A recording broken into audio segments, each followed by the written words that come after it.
Friend, जैसे कि आप ये देख रहे हैं, ये अपने पास में आई है 16 टायर गाड़ी 4825 2022 का मॉडल है। मैन्युफैक्चरिंग भी 2022 और रजिस्ट्रेशन भी 2022 है और ये 35 टन पास करती है। इसके साथ में अपने को मिलने वाले हैं इसके सामने के 4 टायर और पीछे के 8 टायर पूरे फ्रेश है। लास्ट मंथ इसके डाले गए हैं, बेंच में डाले हुए टायर है। ये है फरवरी मंथ के, पूरा 90% टायरों में माल है।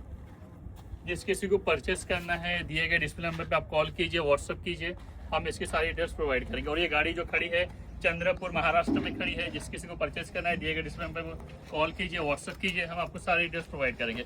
किसी को फाइनेंस पे खरीदना है, हम फाइनेंस की भी सुविधा देंगे, हमारे साथ फाइनेंस भी हो जाएगा आपको।